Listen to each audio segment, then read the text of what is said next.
Hello everyone, it's Raza Von Werder, aka Kelly Everts, here on the 20th episode of my life story.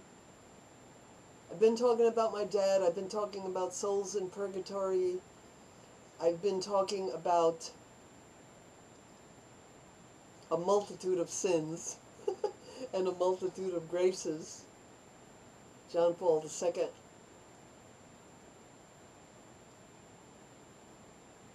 I'm not sure if alright, I'm going to talk about my mother's abortions. My mother, the abortion queen. She had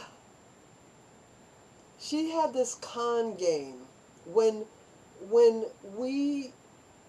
she got a pattern. You know how people learn behaviors and continue them as a pattern?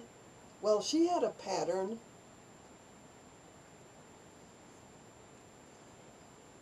When we had this, not me, but my grandma and grandpa on my mother's side, my mother's parents, had a large house.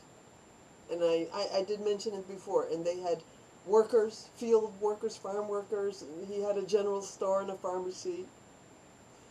He was well off, you know. My dad was a professor in a local school. He was about in his early 30s. And he rented a room in their house. While he rented a room in their house, my mother developed a crush on him. She was 16. She developed a crush on him. And she went hysterical that if she didn't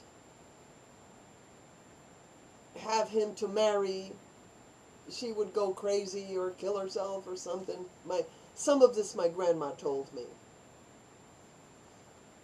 So they got married. So she was 16 and he was around 32. Now there's a little bit of a difference in age. So after a year, and he told me this, after a year she fell out of love. It was an infatuation. Her love was not, forever.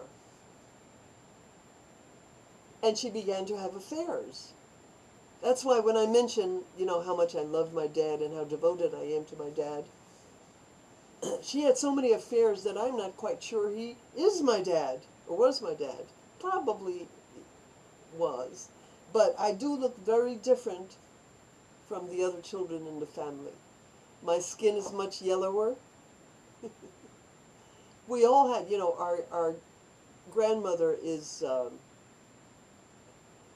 Mongolian, half Mongolian, Russian Mongolian, Luba. She spoke Russian. And she was a Kazakh. Kazakhs are like Mongolians, That means we're part Chinese. And the other children in the family don't have as much of an oriental look as I do. My skin is darker and yellower. I'm hairier. That's from living in cold countries. Cold areas, you get hairy. Like an ape. Gorillas get hairy, but they live in tropical areas, but animals in cold areas are very furry. But anyway, so as I said, my mother had so many affairs that sometimes I wonder, like I was born in Germany, whether she liked to go to the gypsies for fortune telling. And I would sometimes wonder whether she had an affair or sex hookup with a male gypsy. Because I love dancing! And I'm studying flamenco now, but so I'm wondering maybe she had sex with a male gypsy, and he got her pregnant with me. Now, I'm going to call my mother the abortion queen. Now, I'm not her judge. Not. So I don't judge her for it. But what I judge is the lies. Lying is sin. Lying, my dad before he retired in Spain, and he came from Spain because it was a community. He's not Spanish. It was a community of Lithuanians and Polacks, and he married a big woman, Puerto Rican, dark skinned, and took her to Spain to retire, and they both died there. She So he came for one last trip when my mother was dying. He came for one last trip and stayed with me for about a week, and he told me a lot of stuff that I hadn't known. And one of the things he explained to me was some of the abortions my mom had. And he was an enabler. That's where I accuse him of being an enabler to abortions, because she would have affairs.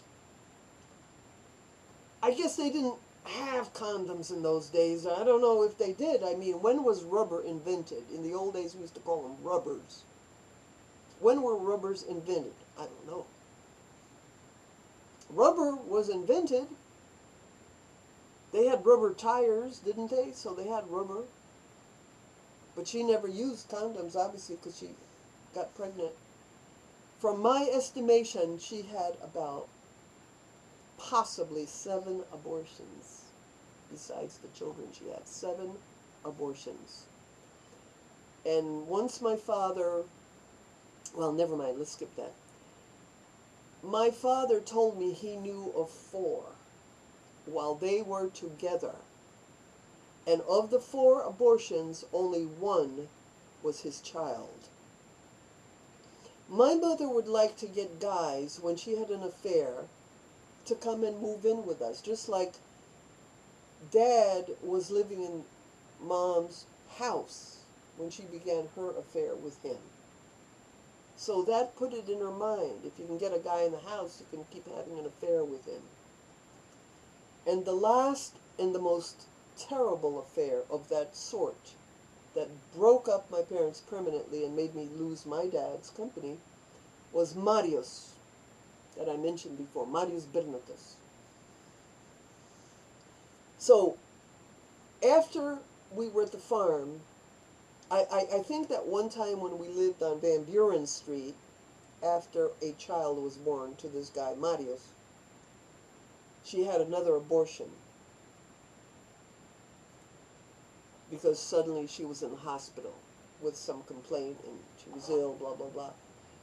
So whenever she was in hospital, it was an abortion, except the last time. Then when she was dying, it was cancer. But from smoking and drinking for years and years and years. For mostly smoking, I should say. Smoking, not drinking. She drank, but, you know, it was a smoking. So, when she got pregnant again at the farm, I remember we were all sitting there in the living room, and she said, I have a tumor. She called them tumors. And that was before, so that was before I was 10, so I must have been 9 around. And she points to my brother Jimmy, and she says, it's your fault.